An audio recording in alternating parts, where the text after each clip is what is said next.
aucune chambre n'a pas été touchée parce que dans ma famille, il n'y avait plus d'hommes ni de garçons. C'était tous morts. Donc ma maman avait retrouvé sa maman et sa petite sœur qu'elle a adoptée, et ma grande sœur et moi, on était 5 femmes. Donc.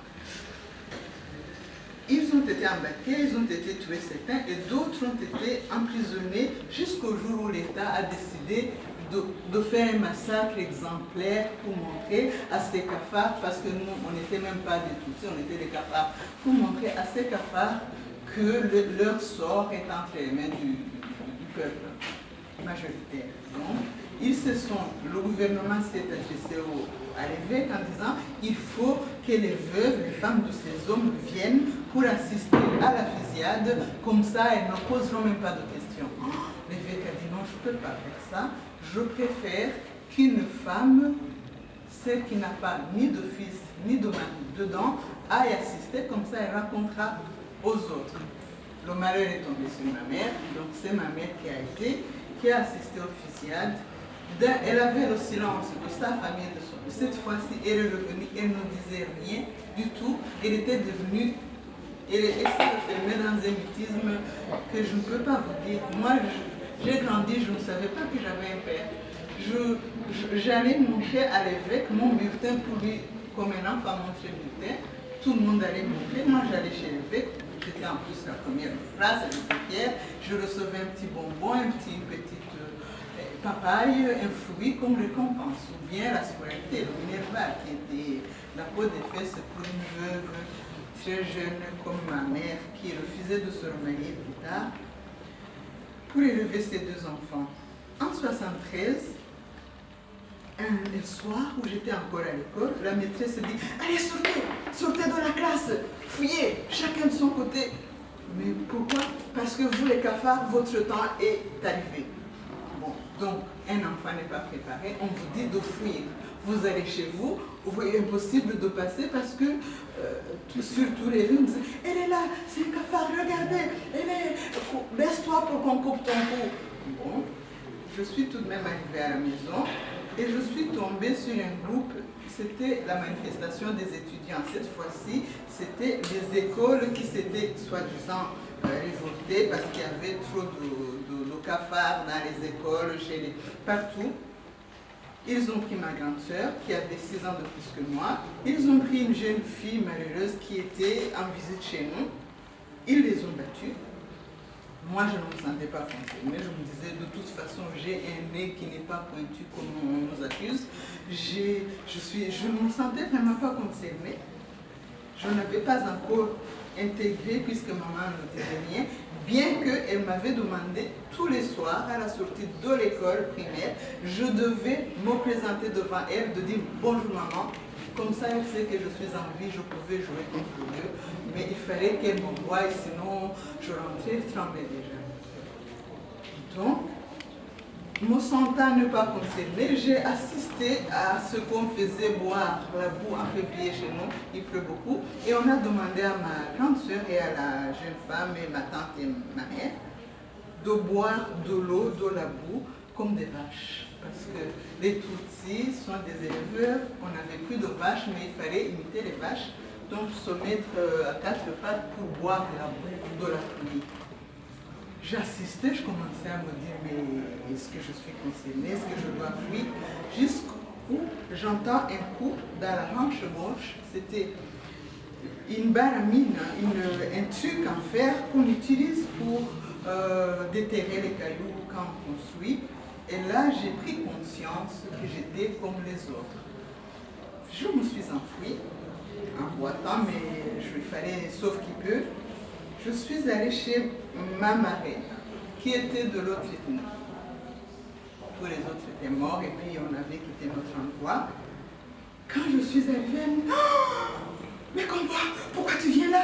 Mais tu m'exposes, il ne faut pas que tu viennes. » Alors son mari a dit « Surtout tais-toi, parce que si tu cries, ils vont savoir qu'elle est là. » Donc ils m'ont enfermée dans une annexe de leur maison qui est la case à chèvres. J'ai passé la nuit avec les chèvres il y avait au moins un tube de feu, j'avais pas froid. Et vers 4h, 5h du matin, ils m'ont réveillé vite fait. Il faut que tu partes, il ne faut pas que quelqu'un te voie ici. Donc je suis partie. J'arrive chez moi, je trouve ma maman qui me dit, ben, je ne sais pas, ils ont embarqué ta soeur et Martha, la fille en visite. Je ne sais pas où elle est. Pendant 3 jours, on croyait qu'elles étaient mortes. Ma grande sœur est revenue, il paraît qu'ils les ont noyées dans la rivière parce qu'on nous traitait de ne pas être rwandais. On disait qu'on était des Farachas, qu'on était venus d'Abyssinie, d'Éthiopie. Donc il fallait, et comme la source du Nil est au Rwanda, plusieurs personnes ont été noyées pour retourner chez eux par le Nil, chez eux en Abyssinie, en Éthiopie. Donc ma grande sœur a été noyée et la voisine la visite. Ma grande sœur qui connaissait la rivière a réussi à nager et à s'approcher au roseau. 3 jours après, de nuit, elle est revenue en disant qu'elle s'était cachée dans la bananière, mais elle avait faim. Donc on l'a retrouvée, la Martha n'est plus jamais revenue, donc elle est décédée. On a dit fuir, on a quitté Nyundo, chez moi, on a été au Congo, pays limitrophe, qui est aujourd'hui la République démocratique. C'était en février, exactement le 26 février 1973. Entre parenthèses, curieusement, mon premier bébé que j'ai porté dans mes entrailles est né le 26 février. Et quand je remonte l'histoire, même si ma maman m'a dit, comme Pierre Julien le disait, j'ai appris que mon papa a été tué en février, fin février, probablement la date de la naissance. Je n'ai pas peur, mais je me dis c'est la vie qui continue, qui se transmet. Par contre, j'ai refusé de donner le nom, puisque nous on n'a pas de nom de famille, le nom de mon père à mon fils en me disant je ne veux pas qu'il meure à 36 ans, parce que mon papa a été tué à 36 ans.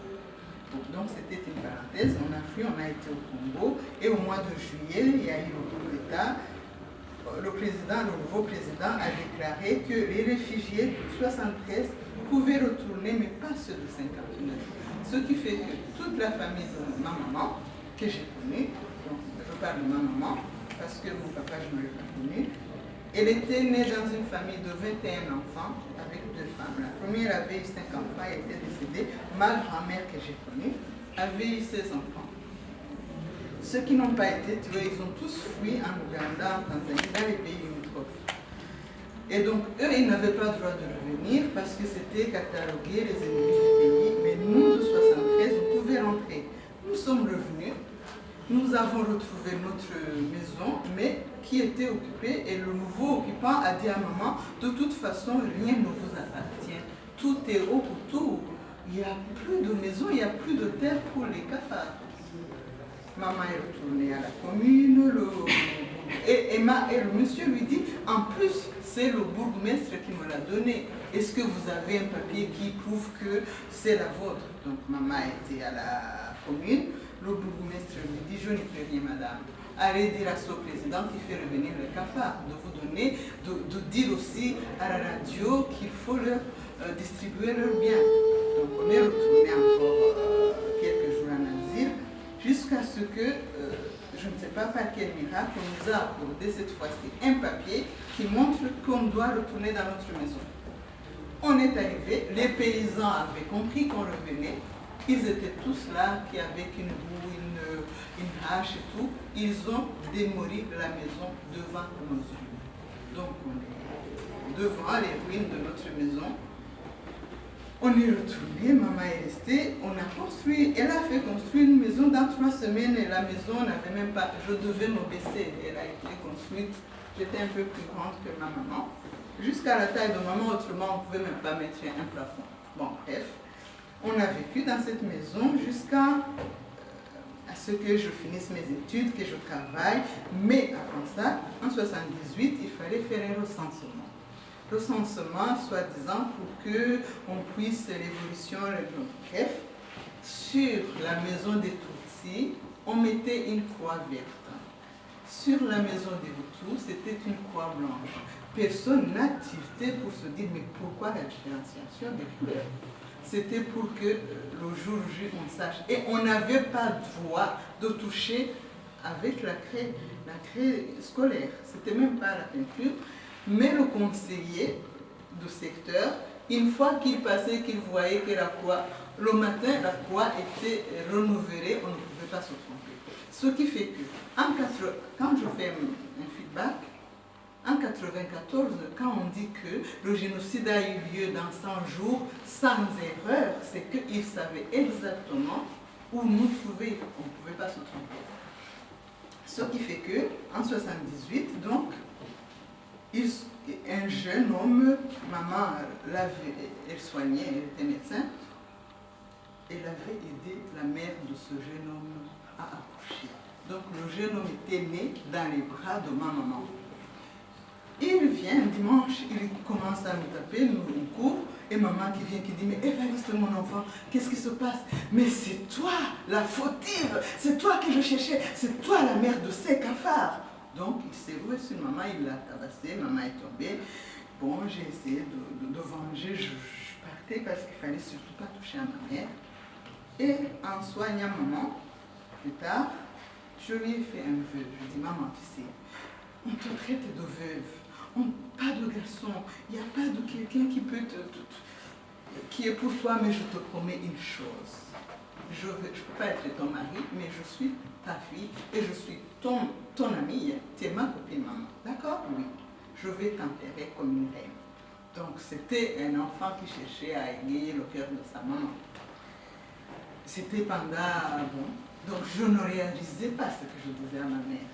Ce qui fait que, en 90, quand la guerre a commencé, parce que les réfugiés qui étaient, donc j'essaie d'être brève, les réfugiés qui étaient partis en 59, 73, n'avaient rien, vivaient encore dans des tentes, dans des huttes, pas de nationalité, pas de droit d'étudier, rien du tout, surtout en Ouganda, avec Idi Amin Dada qui les a, en 81, renvoyés au Rwanda. Les Rwandais, les militaires les attendaient, les Ougandais les poussaient dans un parc national, un quart du pays est un parc national, où ils ont été décimés entre les tirs des Rwandais, les tirs des Ougandais, les vipères, les lions, ils ont été décimés, mais la mouche tsetse, celui qui n'était pas mordu, mourait de sommeil, de faim, de trucs. Ce qui fait que ils se sont révoltés en disant ah, absolument, il faut qu'on retourne, qu'on ait une nationalité ou je ne sais pas. Et l'ONU a interpellé notre président en disant Monsieur Habyarimana, il faut absolument que les réfugiés, maintenant ça fait presque 30 ans, il faut que les réfugiés rentrent chez vous, il y a la paix. Il dit mais non, notre pays est petit, je n'ai même plus de place ou de travail pour les Hutus, ceux qui sont là, je ne peux pas accepter une tête de plus. L'ONU lui répond, mais avec les personnes déléguées pour ces réfugiés, mais il y a l'est du pays, donnez-leur la forêt, le parc, ils vont se débrouiller. L'autre dit, mais non, c'est là où j'ai le tourisme, c'est ça, le tourisme on exploite, je ne peux pas le donner aux Tutsis, c'est pas possible. Et donc les jeunes des camps qui ne pouvaient plus rien faire se sont mis dans le maquis avec le président qui luttait contre Idi Amin Dada, que historiquement vous avez dû connaître ce président qui mangeait ses ministres. Et ils ont fait le maquis, ils ont aidé le président Yoweri Museveni à détrôner ce Idi Amin Dada. Et sur une promesse, je vous aiderai à retourner chez vous dès que je suis au pouvoir. Donc, nous, au Rwanda, les Tutsis, on avait ni télévision, on n'avait même pas droit à s'abonner à Jeune Afrique, par exemple. C'était interdit pour un Tutsi. Si tu lisais un journal, on disait, c'est pas ça. Puisque, bon, bref, on ne savait pas ce qui se tramait à l'extérieur. Ce qui fait que la guerre a commencé le 1er octobre 1990 et la nuit du 4 au 5, à Kigali, la capitale, ils ont fait un théâtre de tirer dans l'air pour alerter la population, pour dire voilà, les maquisards sont dans la capitale, et le lendemain, tous les Tutsis, tous les intellectuels, tout ce qui pouvait parler a été emprisonné de façon systématique, de façon qu'il n'y avait plus de prison, les stades étaient remplis. Bon. moi je n'ai pas été emprisonnée ce jour-là, mais on avait les fouilles tous les jours jusqu'au 18 octobre où deux policiers débarquent à la maison, casquette baissée, ils ont fouillé et ils ont, quand on les voyait venir, donc chacun avait, moi j'étais dans ma chambre sur mon lit en train de prier intérieurement, pourvu qu'ils sortent, pourvu qu'ils sortent. Ils avaient pris mon passeport, mes agendas, je n'avais plus rien qu'un lit et une robe, et voilà. Et j'entends au salon un policier qui dit « Ah, ça y est, j'ai trouvé !» Donc, il aurait trouvé derrière le filtre à eau une casquette, soi-disant d'un militaire maquisard qui avait dormi et qui a oublié sa casquette.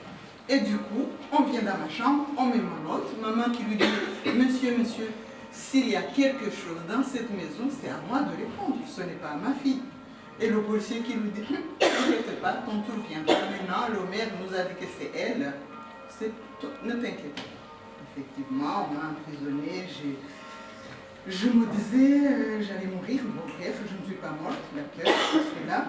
Mais la question aux interrogatoires, est-ce que tu n'as pas l'intention de venger ton père? Ils se sont rappelés qu'ils avaient tué mon père. Ils ne me manquent pas, je ne l'ai même pas connu. Pour moi, j'étais déjà morte. Je n'avais pas, même pas droit à la peur. J'étais déjà morte. Pour moi, c'était fini. J'avais une seule peur, c'était qu'on me déshabille parce que c'était une deuxième question qu'on m'a posée. Mademoiselle, est-ce que tu es vierge? Je connaissais tous les hommes qui étaient là, je travaillais, j'étais fonctionnaire, le procureur, les juges, je les connaissais, sauf cet homme qui était venu de la région du président. Et je l'ai regardé, de toute façon j'étais déjà morte, je dis non, je ne suis pas vierge. Parce que quand on a fait l'amour, tu ne m'as pas laissé la virginité. Il s'est excité, voilà, elle m'insulte, elle me voit, moi, coucher avec un cafard. Pourquoi me poser cette question? Parce que les filles, notre dernier roi, qui avait réussi à fuir, ne s'était jamais marié. Apparemment, il attendait, il avait deux choses. Il allait se marier au Rwanda et il doit être enterré au Rwanda. Et toutes les jeunes filles qui n'étaient pas mariées l'attendaient pour le mariage. Oh, je n'étais ni belle, ni de... Bon, mais on m'a posé la question, est-ce que je suis vierge? Une façon devant les hommes, qu'est-ce que j'allais répondre? Ah bien, ce jeune homme, je lui ai dit non, parce que l'autre jour, et les policiers ont commencé, m'ont sauté dessus, mais ils ne m'ont pas tué, je suis là. Bref, je sors de la prison. Pourquoi? Parce que la Croix-Rouge et Amnesty International à Paris, quand le président est venu demander de l'aide des militaires et des armes pour lutter contre la milice Tutsi, un journaliste lui a posé des questions. Alors, monsieur le catholique, monsieur le président, vous malmenez les femmes en prison et les prêtres, c'est pas possible.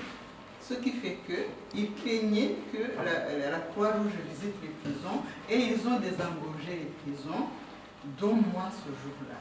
Mais j'étais avec un homme dans la prison que Francine a peinte, c'est mon curé, parce qu'il avait été, Augustin Hagara, il avait été malmené en prison, des hommes, et il l'avait mis chez les femmes. Donc j'étais avec lui que je... Voilà. Et moi je suis partie, lui il est resté en prison, j'arrive à la maison, tout de suite un courrier de Roger, il n'y a plus de boulot, la fonction publique m'a déclaré inapte, et j'ai fui, j'ai été chez les Canadiens, mes voisins, parce qu'au nord, où j'étais, dans la région du président, c'était vraiment le laboratoire du génocide. Ils venaient ici tuer 300 personnes, là 80, là 5, là 12, sans punition, sans enquête, sans pleurs. On n'avait même pas le droit de pleurer nos morts, parce qu'une fois que tu pleures, c'est que tu t'exposes. On n'avait pas le droit. J'ai été chez les Canadiens, de janvier 91 à avril, où les Canadiens étaient menacés parce qu'on était une trentaine de réfugiés à être là-bas, jusqu'à ce que les Canadiens ont falsifié un papier parce qu'il y avait une réunion à la capitale des directions des écoles et des profs de je ne sais pas quoi, et ils m'ont proposé d'aller avec eux. sur une liste, parce qu'il y avait des barrières tous les 500 mètres, 200, ça dépend du conseiller. Donc ils ont mis mon nom et mon prénom, mais je ne devais pas présenter ma carte d'identité.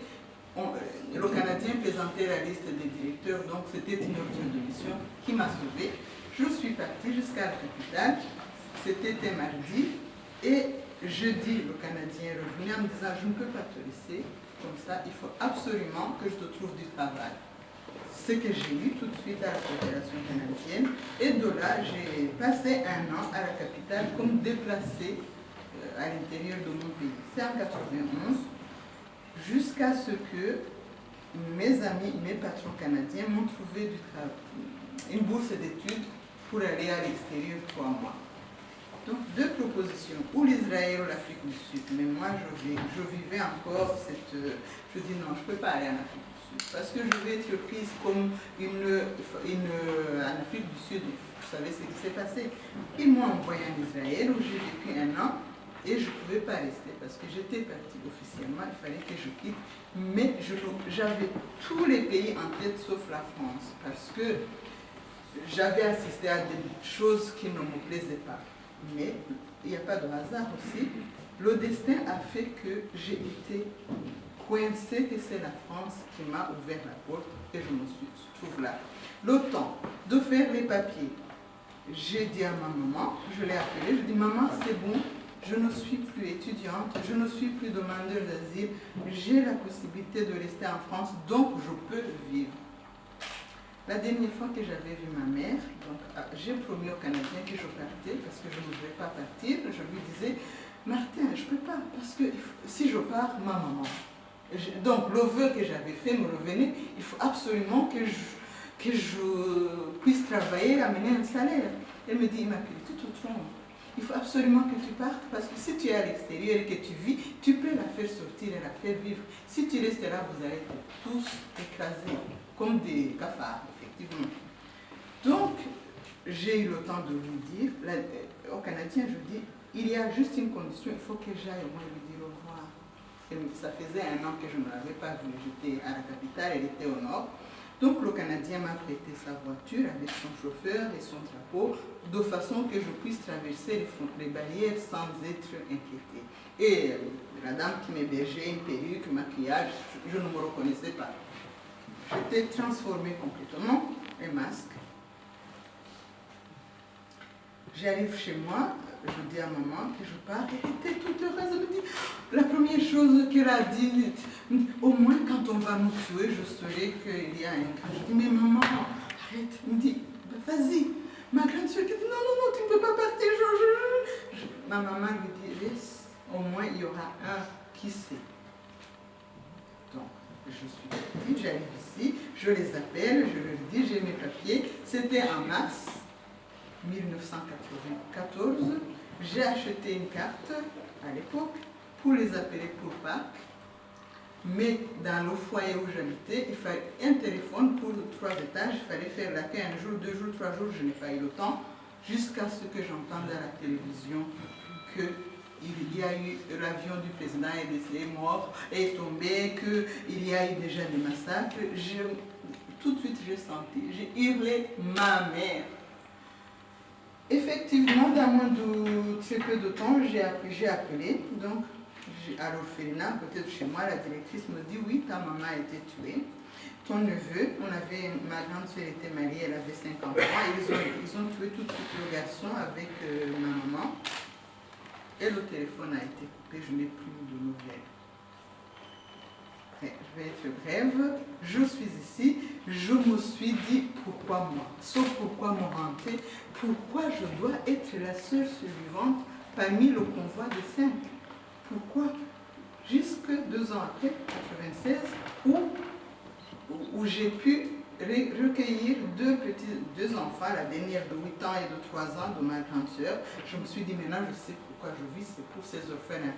Je les ai accueillis, j'ai commencé à vivre, je ne pouvais pas témoigner, je ne pouvais pas parler parce que c'était très difficile pour moi, jusqu'à ce qu'un jour, je me rende compte que dans un rapport de Paris, du Parlement, une enquête ou commission, quelqu'un avait témoigné que dans mon village à moi, il n'y a eu que 3 morts. Ça m'a perturbée en me disant, mais dans ma famille, il y a plus que 3 morts, où sont les autres? Ce Français ne parle pas de ma mère. Il doit parler d'un médecin, d'un procureur, c'est pas ma mère. Où sont les autres? Et j'ai réalisé après que c'était plutôt la suite du génocide, le négationnisme. J'ai commencé à me dire, Immaculée, si tu te tais, tu vas devenir génocidaire toi-même. Ce qui s'est passé, parce que si vous... il y a un journal qui a écrit que ce sont les Tutsis qui ont massacré les Hutus. Et là, je me dis, il faut absolument que je commence à témoigner. Et je commence, je suis allée, il y avait des mails du Conseil de l'Europe. Là, je reviens sur... Je suis invitée par cette dame, Madame Carole Reich. Je vais au Conseil de l'Europe. Le titre, c'était « Il faut témoigner ». Donc, témoigner de ses vies, le livre de Francine. Mais j'ai interpellé quelqu'un, je dis, comment voulez-vous qu'on témoigne? Parce que quand on ouvre la bouche, on nous dit, ramenez-moi ces morts pour qu'ils témoignent que c'est moi qui les ai tués. Et le monsieur a dit, je comprends. J'ai été au tribunal à Arusha, effectivement, ce colonel qui est le cerveau du génocide a dit cela. Je vous comprends. Donc, je continue. Je commençais déjà à parler de maman, jusqu'à ce que Francine, un jour, me dit, Immaculée, est-ce que je peux faire des toiles de ta famille? Je n'ai plus de photos parce que quand ils ont démoli, ils ont tout démoli. J'avais juste ramassé, eu quelqu'un qui m'a donné la carte, la photo qui était dans la carte d'identité de ma mère parce que tout le monde tenait sa carte qui avait plein de boue, mais en 2004, on avait retrouvé la fosse commune où se trouvent tous ces gens de mon village. Au lieu de 3, j'ai assisté, j'ai vu, j'ai compté, il y avait 642 têtes. Quand on parle des gens, on parle des têtes comptées. C'était un deuxième enterrement. Le premier, il y avait plus de 200 ou je ne sais pas combien. Donc, ma mère qui a été reconnue parce que elle avait, je l'ai reconnue, elle avait déjà été tuée en premier et puis elle était enterrée dans notre parcelle où on avait... bon, elle portait le t-shirt que je lui avais offert à Noël 93 et je venais donc d'arriver ici. Je l'ai reconnue, c'était bien ma mère. Quand je suis allée à cet enterrement, on me donne un sac en me disant « Tiens, les restes de ta mère, un sac poubelle. » J'étais partie, je savais que c'était un enterrement, mais je n'avais pas réalisé qu'on allait me donner. Donc j'ai un bébé de 18 mois, je tiens son bébé, le bébé, je tiens la tête de maman, j'ai envie de lui dire toute ma désolation, j'ai été lâche maman, je suis partie, j'aurais peut-être dû rester, je t'aurais peut-être protégée, je t'ai dit, donner des vœux. Bref, je lui ai dit ce que je pensais. On a fait cet enterrement, site mémorial, 2004 et 2012, il y a eu une inondation, chez moi il pleut beaucoup, que le site s'est démoli, les ossements se baladent encore aujourd'hui. Quand on m'a appelé, j'étais chez Morel, il y a Geneviève ici, pour me dire que les os se baladent encore. Là, aujourd'hui, au mois d'avril, on m'a encore appelé pour me dire que vous savez, l'État et l'Église ont décidé de reconstruire le mémorial ailleurs. On vous dira la date, vous irez à l'enterrement. Donc, voilà l'histoire de ma mère. Aujourd'hui, cette semaine, où on prépare la fête des mères. Je reviens sur ma mère parce que, voilà. Une collègue me dit, ah, Immaculée, elle a perdu sa mère de cancer. Si je te raconterai, dimanche, ça va être difficile pour moi parce que je vais mettre, quand les autres donnent des fleurs à leur maman, moi je vais aller poser un bouquet de fleurs à la tombe. C'était quelque chose dans mes entrailles parce que moi je n'ai même pas de tombe pour me recueillir. Tout se décompose vraiment, une seule parole suffit pour vous anéantir. Moi, je n'ai même pas de tombe, moi, je n'ai rien. Donc, ce matin, Francine vient me chercher pour venir ici. Elle me dit, Immaculée, tiens, je t'ai fait la réplique de ta mère, qui est là, ma maman. Ah, je dis non, c'est pas possible parce que elle m'avait promis ça, mais ça tombe juste le jour des mères. C'est très important, Francine, je te dis énormément. Tu es psy, mais je ne suis pas dans ton cabinet de psy, mais tu me fais un travail merveilleux.